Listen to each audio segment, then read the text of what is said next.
Dans le Mac de la Santé, aujourd'hui, on est ravis d'accueillir un héros. Il a sauvé 6 personnes d'un incendie à Paris. Et ce héros, c'est vous, Fousseynou Cissé, bonjour. Bonjour. Merci d'avoir accepté notre invitation. On est ravis de vous accueillir. Vous allez nous raconter votre histoire et le courage que vous avez eu pour sauver ces 6 personnes.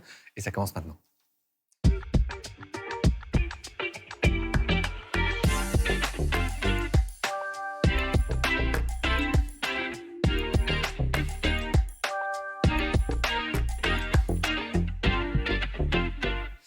Bonjour à tous, bienvenue au Mac de la Santé. Je suis vraiment très content de vous retrouver parce qu'on va passer 1 heure ensemble à parler de santé, de bien-être, dans la joie et la bonne humeur. On apprend toujours des choses car vous recevez de nombreuses questions, notamment vous, Rim, bonjour. Bonjour Jimmy. Aujourd'hui, c'est Muriel qui vous a posé une question plutôt intéressante. Bah oui, je vous en posais une aussi. Est-ce que vous êtes plutôt matin ou soir, Jimmy? Vous parlez de quoi là? Eh bien, je parle de douche. C'était Oui, non, la mais ça question pourrait de être Muriel. Bah le oui. sport, la sieste. Oui, l'érictus, je pense que tout le monde pensait à autre chose. Mais bon, bref, on parle de la douche, matin ou soir. Est-ce qu'il y a des bénéfices à l'un, à l'autre? Voilà.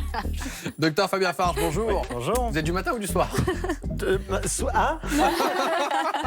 Dans l'intervalle d'avoir, en attendant d'avoir cette réponse, vous allez nous aider à faire un geste d'urgence avec un seau. Exactement. Comment réduire une luxation du coude avec un seau? Voilà. Un vrai Une seau. aventure. Un seau, genre Exactement. Un seau, quoi. Un seau. Un d'eau. seau, on passe Ouais, le voilà. balai, mais on va faire un Non. geste médical. Voilà. On a hâte de voir ça. Charlotte Gaspard, bonjour. Bonjour. On va parler de la menthe, mais même des menthes. Exactement, il y a plusieurs espèces de menthe, comment les utiliser et pas uniquement dans le Virgin Moreto. Je ne sais pas si on peut en parler au magazine de la santé. Oui, on peut, le Virgin Morito, c'est OK. C'est ok, C'est super. OK. Voilà, et toutes les vertus médicinales des différentes menthes. Le Mac de la Santé, c'est également du reportage. Et dans notre série Le Pouls de la France, nous vous ferons découvrir une initiative du club de rugby de Mont-de-Marsan, dans les Landes. Pour accompagner les joueurs victimes de commotion cérébrale, eh bien, le staff a mis un protocole innovant. Dans notre dossier du jour, nous allons nous intéresser à une maladie rhumatologique inflammatoire qui détruit les articulations. On l'appelle la polyarthrite rhumatoïde. Alors, quels en sont les symptômes? Comment poser un diagnostic? Pour quel traitement? Les explications avec un médecin rhumatologue. Mais tout de suite, c'est notre invité du jour.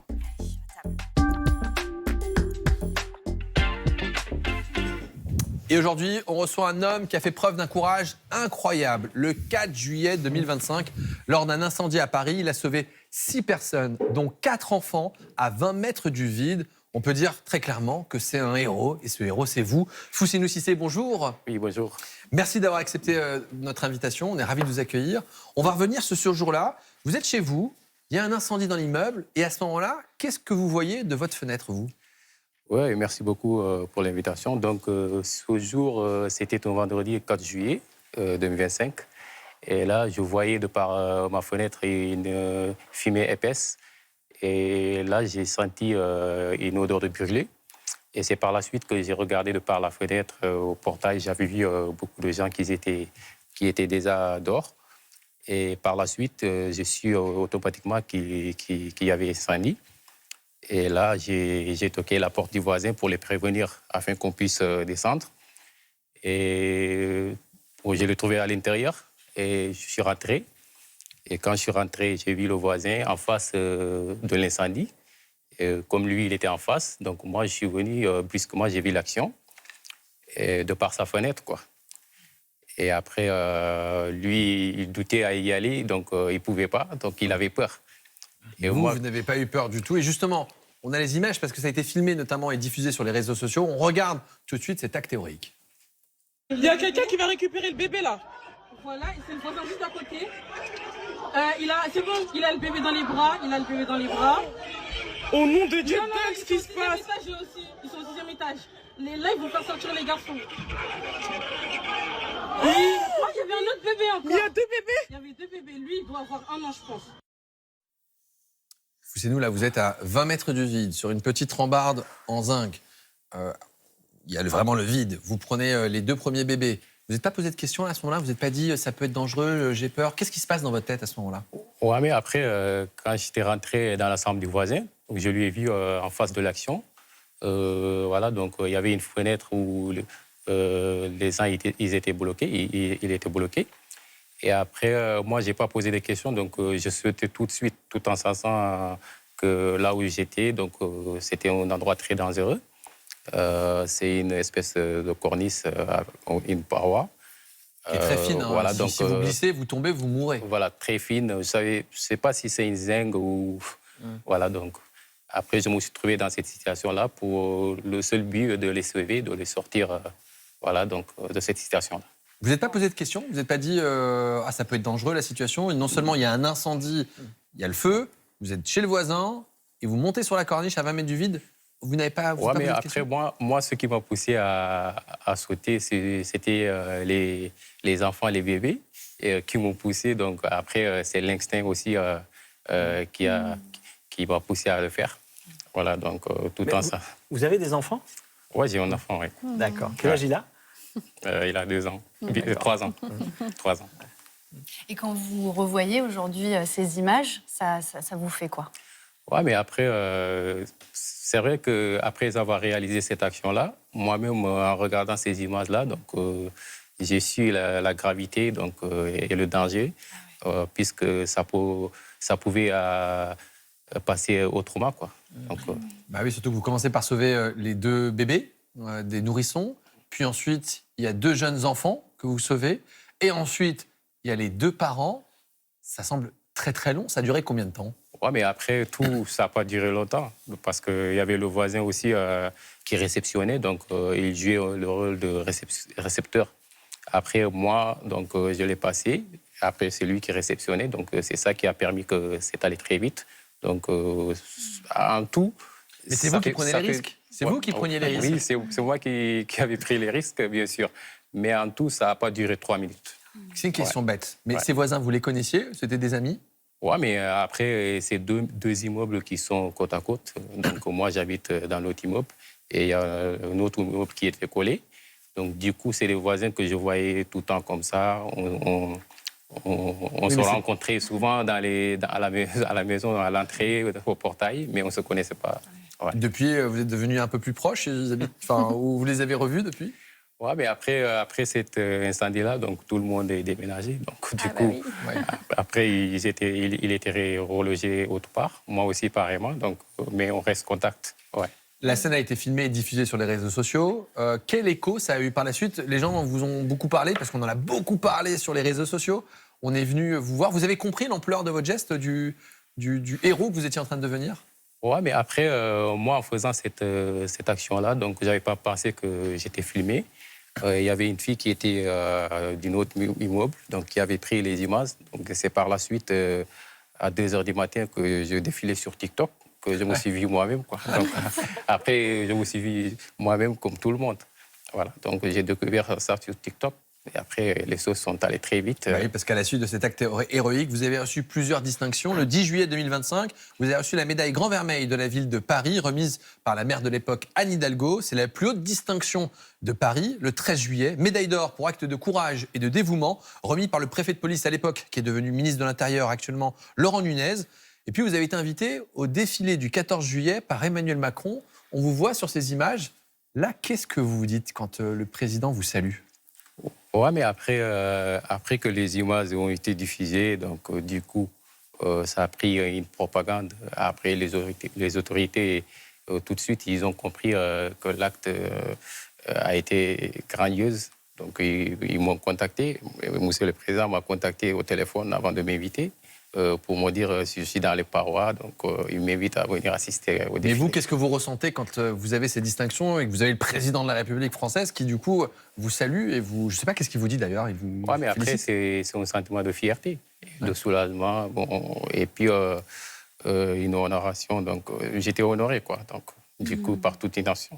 Et le 24 mars dernier, vous avez été naturalisé français lors d'une cérémonie au Panthéon en présence du ministre de l'Intérieur actuel, Laurent Nunez. Tout ça, c'est... j'allais dire, est-ce que c'est... Ouais, c'est une immense fierté, il n'y a pas d'autre mot, il y a de quoi être fier, tout simplement. Merci. Ouais, après, Laurent Nunez, c'est lui qui m'avait remis la décoration alors qu'il était préfet de Paris. Voilà, donc c'était le 13 juillet. Et après, on s'est retrouvés le mois passé, voilà, le 24 mars, au Panthéon, pour me remettre voilà, donc, cette décret-là. Et vous voilà français, en plus d'être un héros de la nation. Ouais. Merci. Eh bien, merci beaucoup, Foussine Cissé. On est ravis de vous avoir accueillis et bravo encore pour votre acte. Vous avez sauvé 6 personnes. Merci beaucoup. Merci beaucoup. Et tout de suite, un reportage. En France, près d'une femme sur 5 donne naissance à son enfant par césarienne. Et puis, vous le savez, les suites de cette intervention sont souvent très douloureuses. Alors, pour soulager les patientes et les aider, une femme a conçu une culotte seconde peau. Une invention française racontée par Lucille Degout, Mathieu Vibo, Olivier Berry. Charlotte est la maman de 2 jeunes garçons, tous 2 nés par césarienne. La première, réalisée en urgence, a été difficile à vivre, tant psychologiquement que physiquement.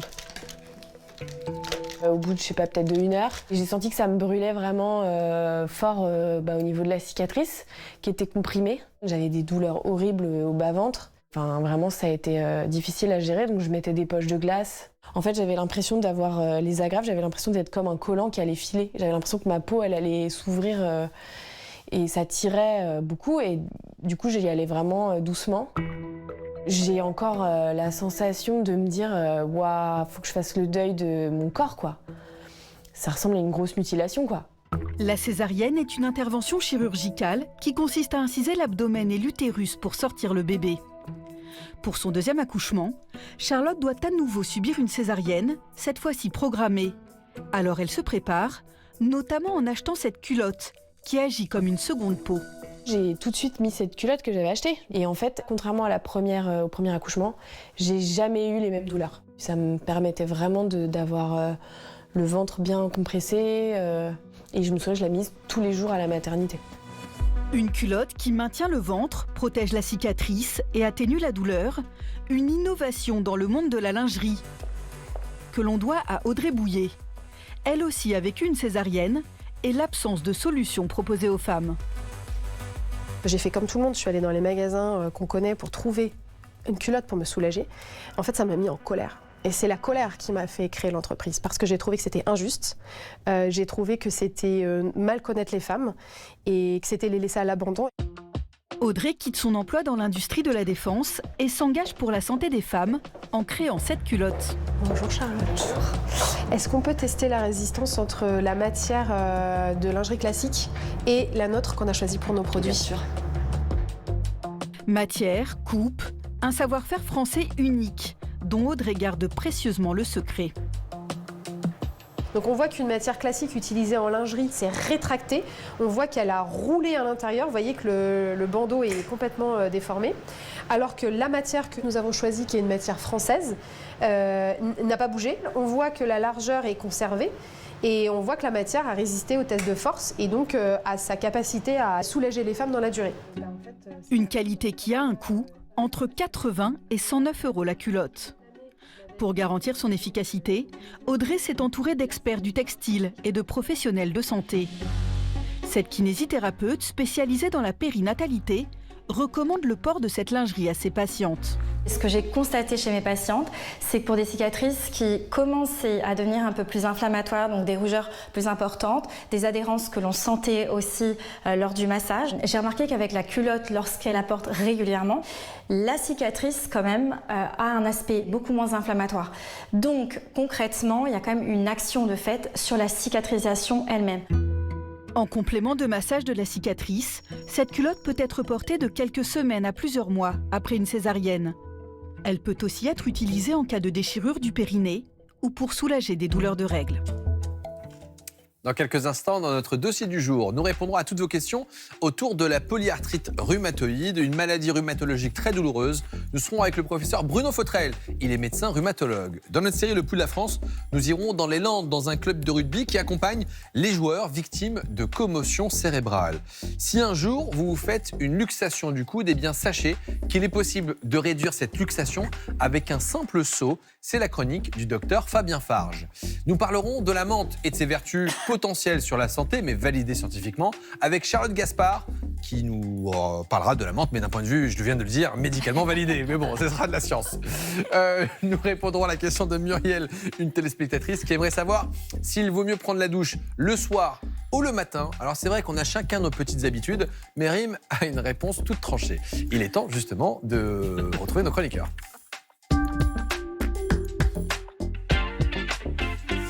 Non, elle n'était pas si tranchée, Rim. Non, ma réponse sera... Bon, non, je dis rien, on va tout à l'heure. Parce que Rim, vous ne voulez vous fâcher avec personne, ceux du matin, ceux du soir. On verra ça dans quelques instants. Il faudra choisir votre camp. Okay. En attendant, on retrouve notre MacGyver de la médecine, le docteur Fabien Farge. Vous êtes médecin urgentiste et vous êtes venu avec un seau et du scotch pour réaliser un geste médical. Oui, alors je vous sens un peu dubitatif là sur ce coup-là. Mais en fait, on va s'attaquer à une problématique qui est quand même relativement fréquente puisque ça motive 40 000 passages par an aux urgences, c'est la luxation du coude. Et la luxation du coude, elle survient comment ? C'est souvent en tombant, les deux bras en avant, avec une légère rotation au niveau du coude. C'est tellement typique que quand vous avez une déformation du coude suite à une chute telle que celle-là, eh bien, il faut penser à une luxation du coude.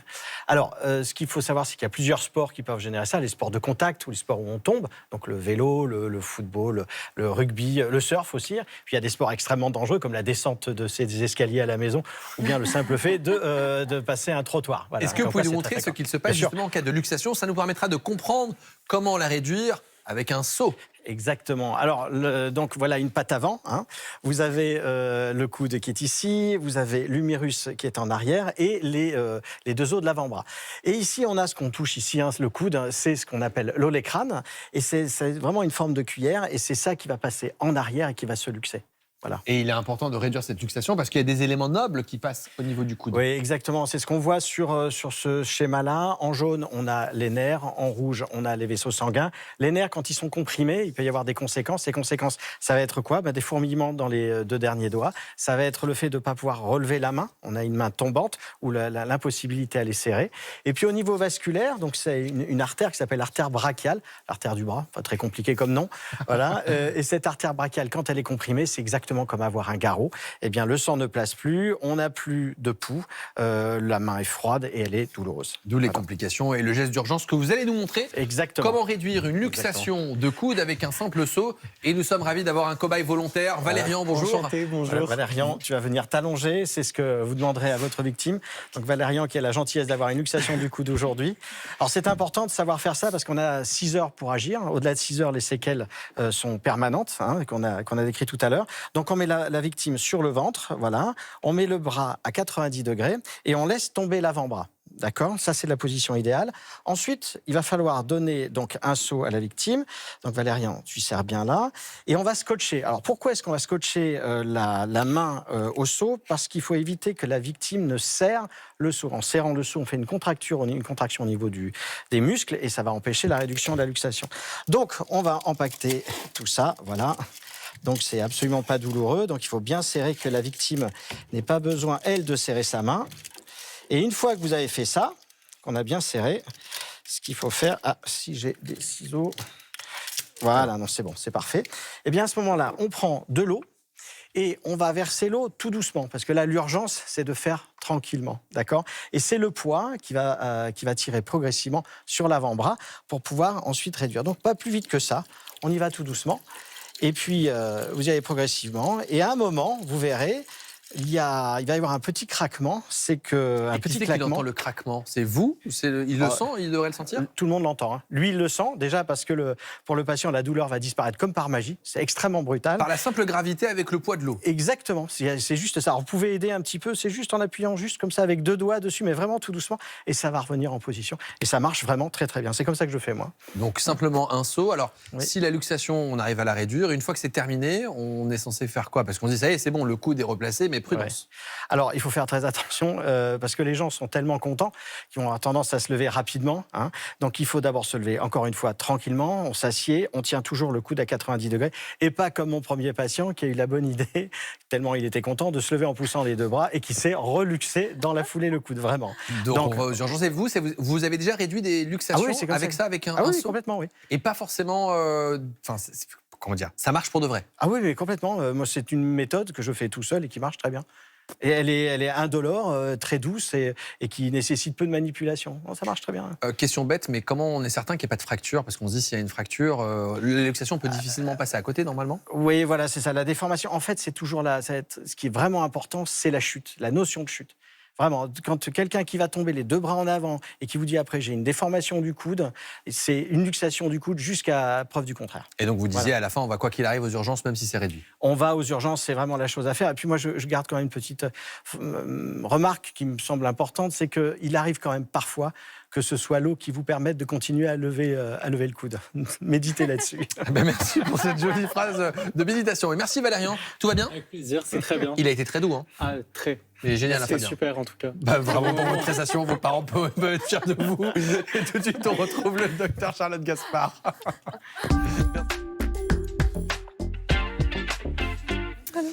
Et Valérian, non, vous restez là toute l'émission en fait, allongé. Je vais rester là. Oui, allongé, c'est en plaisant. Merci beaucoup. Non, mais il se cache sous le. Non, vous n'êtes pas obligé de vous cacher. Vous pouvez vraiment repartir. Non Avec bon. le seau. À tout à l'heure. À tout à l'heure, Valérian, salut. Charlotte, c'est à vous dans un instant. Mais tiens, on a reçu cette question de Christine. Elle aimerait savoir si la polyarthrite rhumatoïde est une maladie héréditaire. Eh bien, nous y répondrons dans quelques instants dans notre dossier du jour. On aura également ici la question de Madeleine, Julie ou encore Cricri. Je pense que c'est Christophe. Bon, peu importe. Charlotte, on va parler de la menthe. Parce que la menthe, elle peut avoir des vertus médicinales. Mais il y a différents types de menthe. C'est vrai qu'on la trouve un peu partout, hein, dans le chewing-gum, le dentifrice et le thé. Sauf qu'en fait, il y a plein de menthes différentes.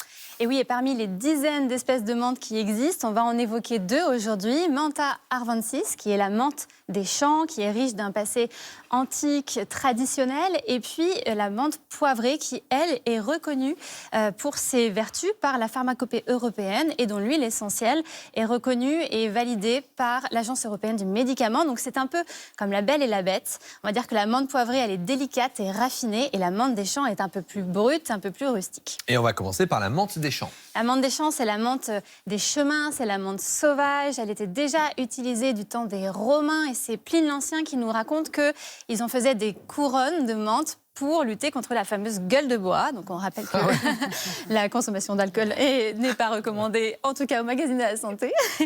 Et l'idée, c'est de se dire que dans cette menthe des champs, on a un taux très important de menthol, jusqu'à 70 à 80% dans son huile essentielle, ce qui lui donne cet effet fraîcheur. Ça va activer en fait des récepteurs particuliers sur la peau notamment, et donc on va libérer cette sensation fraîcheur très intense, alors qu'il n'y a pas de variation de température avérée. Et c'est ça qui donne l'effet antidouleur notamment? Exactement. En fait, la menthe des champs, on va l'utiliser pour tout ce qui va être douleur musculaire, sur les névralgies, notamment en massage avec des baumes. Donc on peut diluer 1 ou 2 gouttes d'huile essentielle de menthe des champs dans un baume, quel qu'il soit, ou dans une huile, pour le côté fraîcheur et antidouleur, antalgique. On l'utilise aussi pour son côté vasoconstricteur parce qu'il va permettre, lorsqu'on a une rhinite ou une sinusite, de dilater, de calmer l'œdème qu'on peut avoir au niveau ORL. Donc on peut l'utiliser en inhalation, alors jamais chez les enfants, on va en reparler tout à l'heure, ou en baume qu'on pourrait mettre là sur le bord des lèvres pour inhaler et libérer les voies nasales. En revanche, la menthe des champs, elle est riche d'un passé traditionnel, mais elle n'est pas reconnue par la pharmacopée européenne. Donc son usage est uniquement traditionnel ou officinal, recommandé par les pharmaciens. Contrairement à la menthe poivrée, du coup, là, c'est ça une des différences? Exactement. La menthe poivrée, c'est la seule menthe qui est médicinale au sens thérapeutique du terme, c'est-à-dire que c'est la seule qui soit reconnue par la pharmacopée européenne.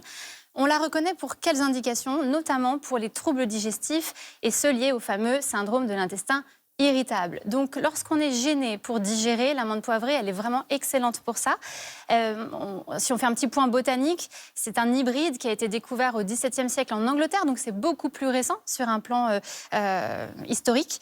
Et puis, elle est vraiment utile en on va pouvoir la consommer grâce à des gélules qui sont gastro-résistantes. Donc en fait, quand on va l'avaler, elle va avoir un effet spasmolytique sur les muscles lisses de l'intestin. Donc c'est très intéressant pour libérer les douleurs intestinales, calmer les flatulences, calmer les nausées, qui soient post-opératoires ou liées au mal des transports. Donc elle a plutôt une indication digestive. Donc la menthe poivrée, plutôt digestive, mais quand même quelques précautions à prendre, pardon, que ce soit l'une ou l'autre. Voilà. Pour toutes les menthes, l'autre menthe. Exactement. Pour toutes les menthes en général, et notamment leurs huiles essentielles, en fait, on va retrouver des produits volatiles qui peuvent, chez l'enfant et chez le nourrisson et l'enfant de moins de 6 ans, provoquer un laryngospasme, jusqu'à même un arrêt cardio-respiratoire si on inhale trop de la menthe, et notamment la menthol et le menthol qu'il y a à l'intérieur. Donc vraiment, jamais en inhalation pour les petits. Et puis, pareil, on interdit chez les femmes enceintes et allaitantes. L'amande poivrée, elle a des contre-indications, elle aussi? Oui, parce que comme elle est spasmolytique, c'est-à-dire qu'elle va calmer les spasmes, si on fait la même chose avec le sphincter inférieur de l'œsophage, ça va libérer le sphincter inférieur de l'œsophage, et qu'on souffre de reflux gastro-œsophagien, on risque de favoriser le reflux, puisque normalement notre sphincter, il sert à maintenir le bol gastrique dans l'estomac. Donc on évite si on a un reflux gastro-œsophagien. Et puis pour l'amande des champs, on évite si on a une peau lésée ou une muqueuse abîmée.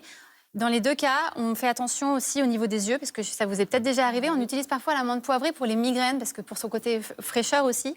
Quand on en met sur les tempes, on fait très attention au contour des yeux, parce que ça peut vraiment piquer fort. Donc l'amande peut nous aider, mais c'est quand même, on se rend compte, c'est pas anodin. Il y a des contre-indications absolues et relatives. Exactement. Donc toujours la gérer avec quelqu'un qui connaît les plantes, que ce soit le Avec médecin le pharmacien, ou le pharmacien. exactement. Merci beaucoup Charlotte de toutes Avec ces plaisir. explications. Et vive la menthe. Tout de suite, on prend le pouls de la France, direction les Landes.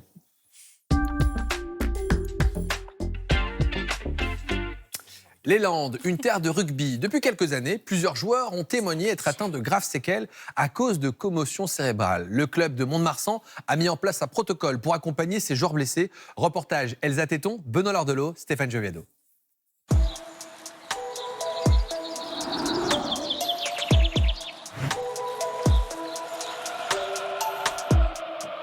À chaque fois que Thibaut Vincent revient sur un terrain de rugby, les mêmes souvenirs se bousculent dans sa tête.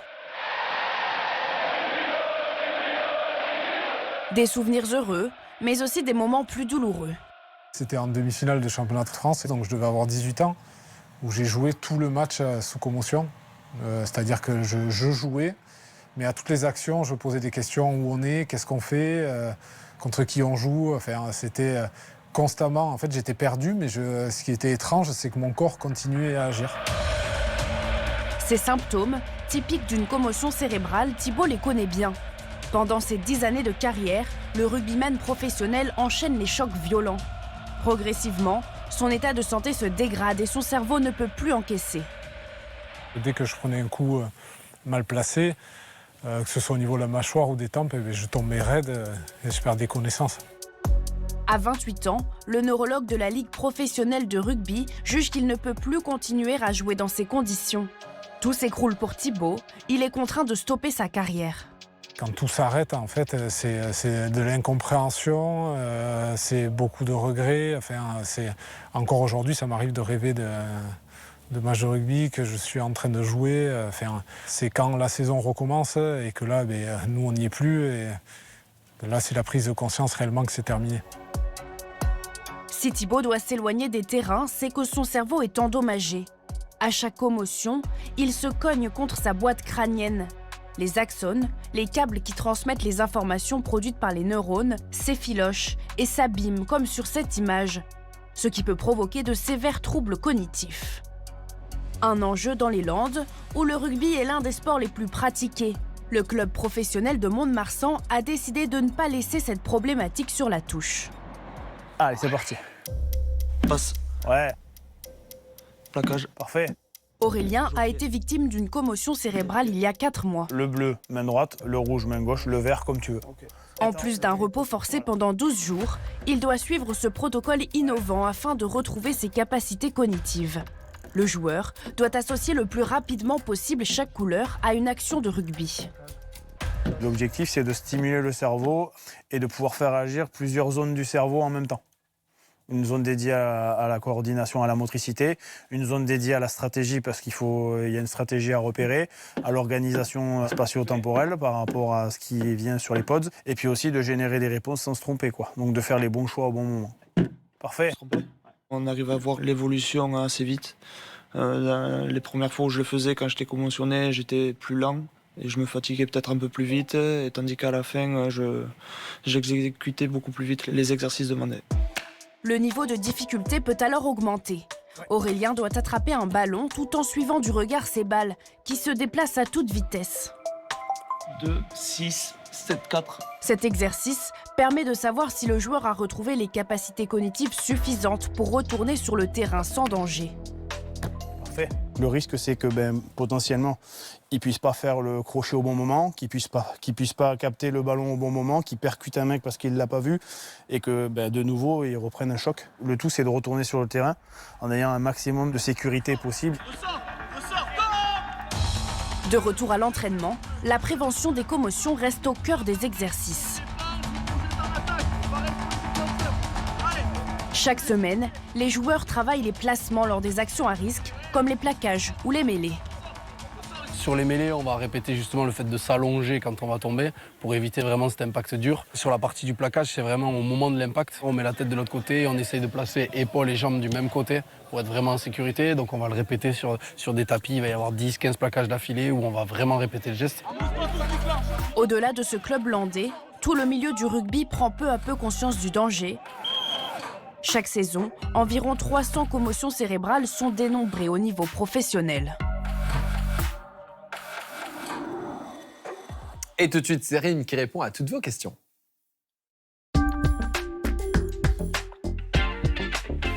Et donc Muriel qui nous a écrit en nous disant qu'elle aime se doucher le soir pour gagner du temps le matin, mais elle se demande si c'est plus mauvais pour l'hygiène. Bon, on aime bien les petits tours de table ici. Et vous, c'est plutôt le matin ou le soir pour la douche, Charlotte? Moi, je suis la team du matin. Oui. Ça me réveille, en fait. La chaleur me réveille. Ouais. Vous, Fabien? Pareil, matin. Ouais. Ok.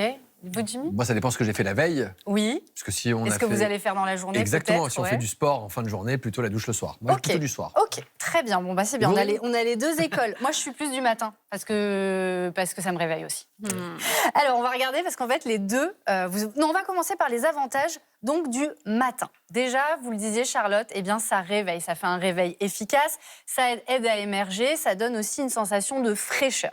Ça permet aussi d'éliminer tout ce qui s'est formé sur la peau pendant la nuit. Parce que la nuit, c'est vrai que la peau, elle travaille, elle se renouvelle. Donc, on perd de l'eau, des squames, de la sueur. Rien de sale, mais en tout cas, le fait de prendre sa douche le matin, eh ben, ça va permettre de retirer toutes ces choses. Et donc, on pourra se sentir plus propre pour commencer sa journée. Et la douche du soir, on se sent plus propre pour aller se coucher. Exactement, là aussi, pas mal d'avantages. C'est pour ça que je vous disais, c'est dur de trancher.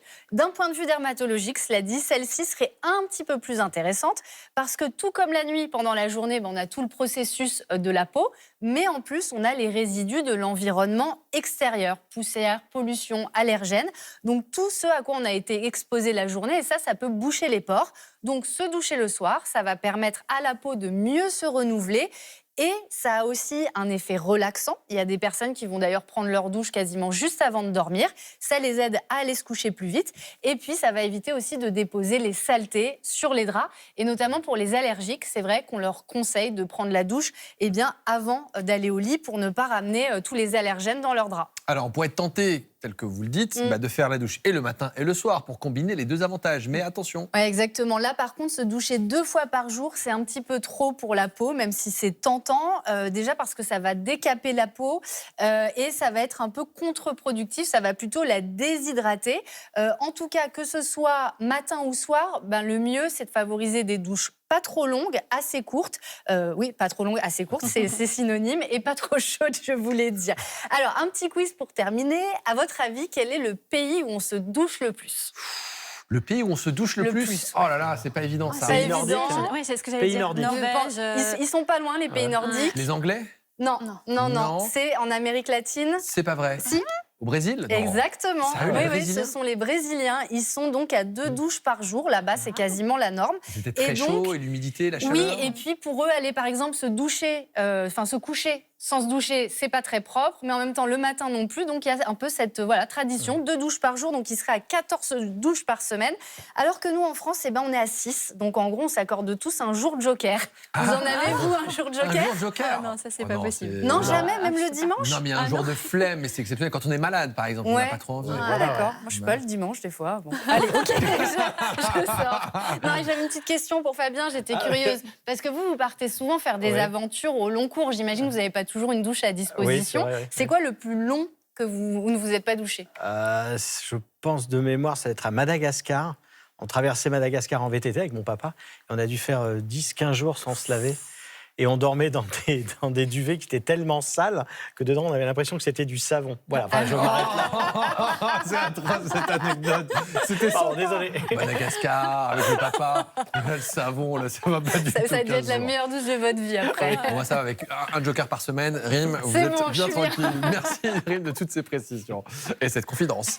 On passe à notre dossier du jour. C'est une maladie inflammatoire qui détruit progressivement les articulations. On parle maintenant de la polyarthrite rhumatoïde, rhumatoïde, une maladie qui peut être très invalidante, mais ces dernières années, les traitements se sont améliorés et permettent parfois une rémission.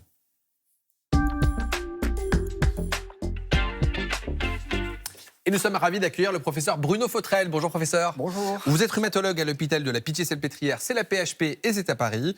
On a reçu plein de questions à propos de la polyarthrite rhumatoïde. Est-ce qu'on peut donner un peu le patient type de la polyarthrite rhumatoïde? Il a quel âge? C'est un homme? C'est une femme? Alors c'est plus des femmes, 4-5 femmes pour un homme, donc c'est vraiment très déséquilibré. Et c'est adulte, entre 30 et 50 ans. C'est là qu'on va avoir le... c'est plutôt jeune. Ça peut être jeune. Et ça... mais 30 et 50, pour moi, c'est jeune. On est d'accord. Oui, on n'est pas forcément vieux à 60. Par contre, ça peut démarrer dans l'enfance. On appelle ça des polyarthrites rhumatoïdes juvéniles. Ce n'est pas le cas le plus fréquent, mais ça peut arriver. Ça peut aussi se déclencher à 80 ans. Et ce n'est pas pour ça que c'est moins agressif. Donc il y a un pic de fréquence qui est une patatoïde de fréquence, mais par contre, ça peut être aussi aux âges plus extrêmes. On a Christine qui nous demande si la polyarthrite rhumatoïde est héréditaire. Alors il y a un terrain, pour beaucoup de ces maladies auto-immunes, il y a un terrain, c'est-à-dire qu'on a les gènes pour faire les maladies, et donc on peut faire cette maladie, mais il y a besoin d'un élément en plus pour déclencher la maladie, ça on ne le maîtrise pas. Donc on se retrouve régulièrement un cas dans la famille, pas forcément de parents-enfants, et il y a quelques personnes où là vraiment c'est de génération en génération, il y a un cas. Mais c'est pas le plus fréquent. Cet élément déclenchant, est-ce que ça peut être un choc émotionnel? Madeleine nous demande, est-ce qu'un choc émotionnel, un stress, peut déclencher une polyarthrite rhumatoïde? Alors, c'est pas impossible parce que le stress, le cerveau agit sur le contrôle de l'immunité. Donc, faire une maladie auto-immune, ça veut dire qu'il y a un défaut de régulation de l'immunité, de notre capacité à se défendre contre des agressions. Et donc, quand il y a un choc émotionnel, il peut y avoir un déséquilibre. Mais il y a d'autres facteurs déclenchants qui sont beaucoup plus fréquents. Lesquels? Le tabac. La pollution, la grosse pollution, c'est-à-dire ça a été montré dans des zones avec beaucoup d'industries lourdes. Là, ça peut être associé à une augmentation du risque de polyarthrite rhumatoïde. Les infections virales, on a une téléspectatrice qui a attrapé le CMV, le cytomégalovirus, une infection banale qui donne le nez qui coule chez les enfants et qui peut être compliquée chez la femme enceinte. Est-ce qu'il y a un lien entre les infections et la polyarthrite? Alors, ce n'est pas un lien qui est très fort et surtout constant chez tous les patients, mais de la même façon, une infection va venir déstabiliser ou stimuler le système immunitaire et de temps en temps, ça va faire qu'on a une rupture de tolérance. Et c'est là que le mécanisme auto-immun se développe. Dans les causes, l'alimentation n'a rien à voir avec la polyarthrite aussi? Pas de façon claire. Ce qui est sûr, c'est que tout ce qui est régime d'exclusion, on le déconseille aux patients parce qu'on n'a pas l'impression qu'il y a un aliment qui est associé à ça. Et par contre, la notion d'alimentation anti-inflammatoire, le régime méditerranéen, ça c'est quelque chose qui peut-être pourrait éviter l'installation de la maladie chez les personnes à risque. Et ça pourrait peut-être également, avec le traitement le plus fréquent qui s'appelle le méthotrexate, améliorer la biodisponibilité du médicament et donc l'efficacité du médicament. Donc on est beaucoup à conseiller aux patients de s'orienter vers une alimentation méditerranéenne. Et ce qu'on essaie d'éviter, c'est que les gens soient entraînés dans une sorte de tendance très à la mode actuelle de dire il faut supprimer le gluten, il faut supprimer les protéines du lait de vache, les protéines animales. Donc on dit vous ne supprimez rien, c'est juste une question d'équilibre. N'écoutez pas les gourous. Donc on en parlera dans quelques instants avec les traitements. Est-ce que vous nous expliquez ce qu'il se passe dans une articulation pour comprendre la polyarthrite rhumatoïde? On a préparé quelque chose justement. Comme ça, on pourra peut-être aussi comprendre les traitements. Alors, de façon très simple, effectivement, c'est une maladie de l'articulation. Une articulation, il y a un os de part et d'autre. L'os est innervé. Donc, si on était os contre os, ça ferait mal. Donc, il y a le cartilage, qui est quelque chose qui est assez moelleux et qui permet de faire que les surfaces osseuses frottent l'une contre l'autre sans faire mal, sans accrocher.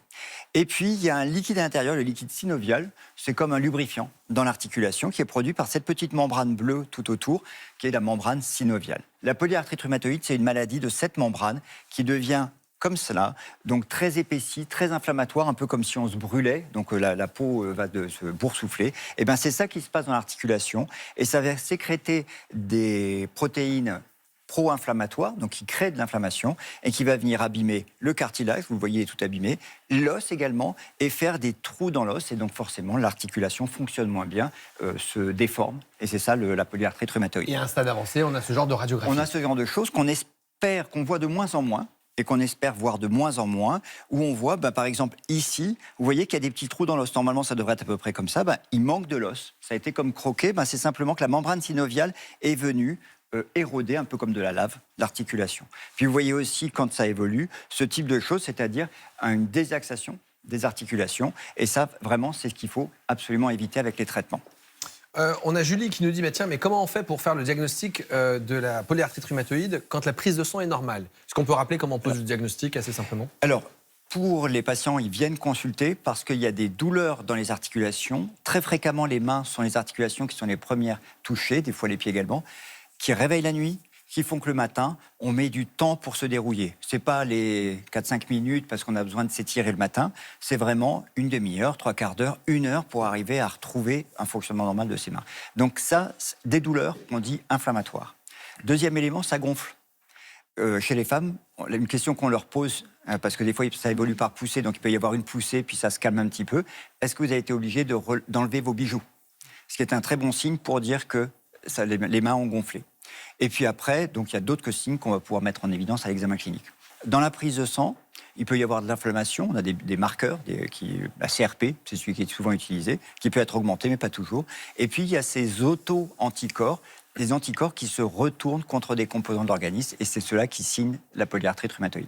Alors, on va parler des traitements, puisque pour l'instant, même si on ne sait pas encore guérir la polyarthrite rhumatoïde, les traitements permettent parfois de mettre les symptômes en pause. C'est le cas de Nathalie, qui vit avec la maladie depuis 25 ans. Reportage Joanne Mavier, Julie Ledru, Ilana Azenkot. Devenir hôtesse de l'air, c'était un rêve d'enfant pour Nathalie Nicolai. Avoir eu cette chance de voler sur cet avion, sur le Concorde, période de ma vie absolument délicieuse. Mais après 14 ans de service, elle a dû renoncer à cause d'importantes douleurs aux mains. Au moment du passage, servir le thé, le café, j'avais du mal à tenir la verseuse d'une seule main, quelques douleurs. Et finalement, ce sont ces douleurs qui m'ont un peu alertée. À l'issue des examens préliminaires, là, effectivement, on a un diagnostic qui est une polyarthrite rhumatoïde bien cognée. Ce sont les mots qui ont été employés. Les premiers signes de la maladie apparaissent à 37 ans. Trop jeune pour penser à un rhumatisme. Pourtant, la polyarthrite s'installe, grignote certaines de ses articulations et laisse son empreinte. Désormais, pour ralentir la progression de la maladie, elle s'injecte toutes les 2 semaines ce traitement. Il neutralise les molécules responsables de la destruction de ses articulations. C'est le but, en fait. C'est vraiment de freiner le plus possible les poussées inflammatoires qui occasionnent les déformations, la douleur, le handicap et l'invalidité. Regarde bien la balle. On la frappe. Grâce au traitement, elle peut à nouveau fouler les cours de tennis qu'elle avait désertés ces dernières années. Continue. J'ai presque le sentiment d'avoir une vie normale. Voilà, si je ne regarde pas mes mains, là j'ai l'impression de jouer en étant presque, en ignorant presque la maladie. Je pense que réellement elle prend du plaisir à chaque fois qu'on joue ensemble. Alors, au début on jouait à peu près sur l'espace-temps d'1 heure, et puis maintenant on est à 1h30. Elle a une mentalité de guerrière, de gagnante. Elle ne veut pas se laisser abattre par la maladie. Même si la polyarthrite progresse moins rapidement, elle nécessite un suivi rigoureux. 2 à 3 fois par an, Nathalie se rend à l'hôpital pour un contrôle. Il n'y a pas d'inflammation. Ce jour-là, elle ne s'attendait pas à entendre une nouvelle si encourageante. Vous êtes en rémission, ça ne veut pas dire que vous êtes guéri. Non, je sais. Vous n'êtes pas guéri. Je sais. Parce que la polyarthrite rhumatoïde... On n'en guérit pas. Je sais, professeur. J'ai intégré ça rapidement. Mais on agit avec beaucoup d'efficacité. Voilà. C'est quand même l'objectif. Arrêter l'inflammation et empêcher la poursuite de la destruction articulaire. Au stade où on en est, ces traitements, dans l'immense majorité des cas, ne permettent pas la restitution de la destruction qui a déjà eu lieu. La destruction, elle a été irréversible, malheureusement. Sans plonger dans le déni, Nathalie profite aujourd'hui d'un confort de vie retrouvé. vois pas ce que vous voulez dire. Cette polyarthrite, on a fait des progrès en termes de traitement, parce que souvent on a cette image de cette maladie très douloureuse, invalidante, et désormais on peut vraiment améliorer la qualité de vie des patients? Oui, on a fait énormément de traitements avec l'arrivée de ce qu'on appelle les biothérapies ou les traitements ciblés. C'est un peu comme l'immunothérapie du cancer, sauf qu'on ne cible pas les mêmes protéines. Et l'arrivée de ces molécules a fait qu'on a beaucoup mieux utilisé les médicaments qu'on utilisait avant, notamment le méthotrexate, qui est notre traitement de référence. Alors ça, il marche toujours ce traitement, parce qu'on a reçu un témoignage d'une patiente qui a été traitée pour une polyarthrite rhumatoïde avec du méthotrexate, et elle a arrêté parce que depuis 2 ans, elle est en rémission. Elle nous demande si ça peut revenir. Est-ce qu'on peut expliquer c'est quoi le principe du méthotrexate? Alors, le méthotrexate, c'est un vieux traitement qui a été utilisé à très forte dose, on compte en grammes, comme chimiothérapie anticancéreuse, et que nous on utilise en milligrammes, donc 1000 fois moins, et ça module le système immunitaire, notamment ça bloque tout ce qui est neutrophile, macrophage, peu importe le nom de la cellule. Ce traitement a montré, dans les études sur les médicaments les plus récents, on a vu que ce médicament était capable de calmer l'inflammation, on le savait, mais aussi de protéger les articulations, d'éviter les dégradations. Et depuis à peu près les années 2000, on met en avant, on insiste sur le fait que le premier facteur de succès, c'est de faire le diagnostic tôt et de commencer le traitement précocement. Et c'est ça qui a été la révolution du traitement de la polyarthrite rhumatoïde. Et puis, quand le méthotrexate ne marche pas suffisamment, à ce moment-là, on va, dans l'escalade thérapeutique, on rajoute d'autres traitements, ces traitements biologiques ou ces traitements ciblés qui ont une efficacité supérieure au méthotrexate. Qui c'est qui peut prescrire ces traitements? Est-ce que le rheumatologue de ville peut prescrire tous ces médicaments ou on est obligé de passer par la case hôpital? Donc la majorité des rhumatologues de ville peuvent prescrire ces traitements. Certains sont réservés à l'usage hospitalier, mais sinon le méthotrexate, plusieurs biothérapies sont accessibles pour un rhumatologue de ville. Ce qu'il faut, c'est faire le diagnostic précocement, bien expliquer aux patients ce qu'est la maladie et ce que sont les traitements, parce que vous savez que ce sont des traitements où, quand vous lisez la notice qui fait plusieurs pages, c'est plutôt anxiogène. Oui, parce et donc, faire accepter les traitements aux patients est un point. On a un témoignage de Floriane qui nous dit, mais est-ce qu'il n'y a pas des effets secondaires? Elle parle notamment de déchaussement dentaire, elle a 40 ans et elle est malade depuis 6 ans.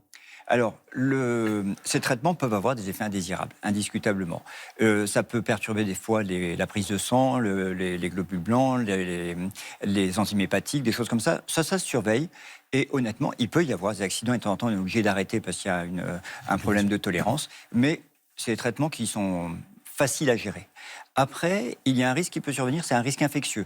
Ces médicaments, donc une maladie auto-immune, c'est votre système immunitaire qui va s'activer quand il n'a pas à s'activer. Donc on va essayer de le calmer, de le moduler, sans le bloquer complètement. Ça, ce sont les immunosuppresseurs qu'on donne dans la greffe, où là, on ne veut pas que le système immunitaire fonctionne, sinon on va rejeter le greffon.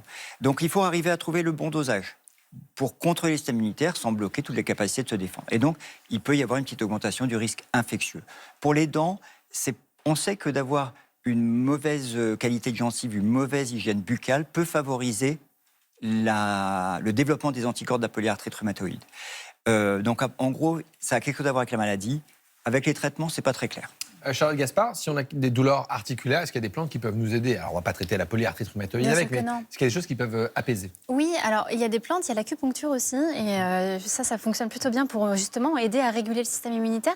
Et pour les plantes, tout ce qui va être antalgique topique, on en parlait tout à l'heure avec la menthe, par exemple, en massage, ça peut faire du bien. Le froid sur les articulations, parfois, ça calme les rougeurs, ça calme l'inflammation, mais ça reste vraiment du traitement de support. Et puis en tisane, on peut aussi utiliser le saule, par exemple, l'arpagophytum en gélule. Enfin voilà, il y a pas mal de choses qui peuvent être faites pour accompagner le traitement de fond. Parce qu'en cas de poussée, les douleurs sont très invalidantes et du coup on dit mais il faut que je puisse calmer la douleur. Alors on se comporte différemment face à la douleur, on n'est pas égaux.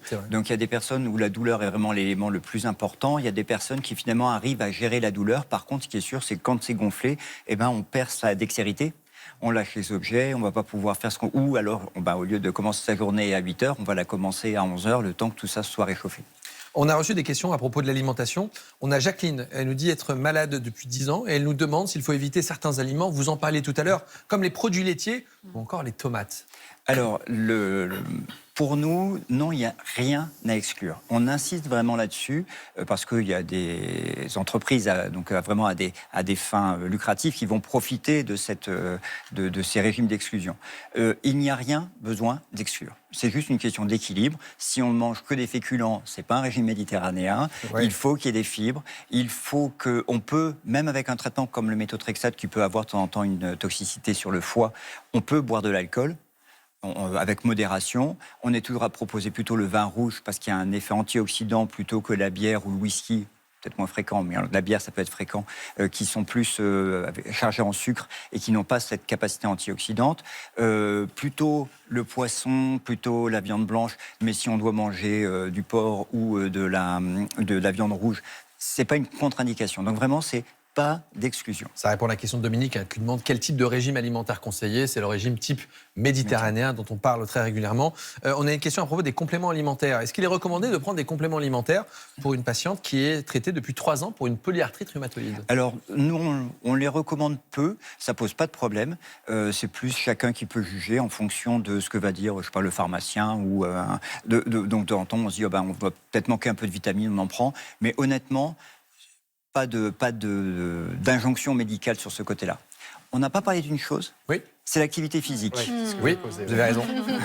Et alors peut-être qu'il y avait une question sur le sujet. Oui, elle allait arriver justement. Est-ce que l'activité physique peut aider justement à soulager les symptômes de la maladie? Alors, c'est pas tant de soulager les symptômes au moment où on a une poussée de polyarthrite. C'est pas là où on va avoir envie d'aller jouer au tennis ou faire une activité physique. Par contre, maintenant, il est très clair pour nous que l'activité physique régule le système immunitaire. C'est aussi un excellent moyen d'aider à surmonter la fatigue. Une maladie inflammatoire, quand elle est en poussée, ça fatigue. C'est pas la faute aux médicaments, c'est la faute à la maladie qui fatigue, qui consomme de l'énergie. Et donc là, l'activité physique, c'est un moyen de réguler tout ça. Donc souvent, ce qu'on dit aux patients, c'est de ne pas arrêter toutes les activités physiques, de les adapter, comme on peut dire pour d'autres maladies ostéo-articulaires. Et très fréquemment, il y a une autolimitation des patients, soit d'eux-mêmes, soit éventuellement de l'entourage qui dit qu'il faut faire attention. Et là, nous, on a, vous savez que dans les hôpitaux, on a les hôpitaux jour, on essaie d'avoir une approche un peu plus globale, on a plus de temps avec les patients. On a des kinés ou des profs de sport, les APA, qui permettent de guider un petit peu les patients pour la reprise d'une activité. Et on essaie de dire aux patients, forcément, si les patients disent on va faire de la boxe, on tape sur les poignets, sur les mains, ça ne nous enthousiasme pas. Mais si c'est ça le sport, on dit pas. J'avais un patient qui faisait du kitesurf. Ça demande quand même d'arriver à maîtriser la voile. C'était son sport de référence. Pas de problème. J'adore cette idée. On l'a suivi. C'est vraiment super. Merci professeur d'avoir répondu à toutes nos questions. Rim, Fabien, Charlotte, merci beaucoup. C'est toujours un plaisir. Voilà, c'est la fin de cette émission. Je vous souhaite une excellente journée sur France 5. Salut.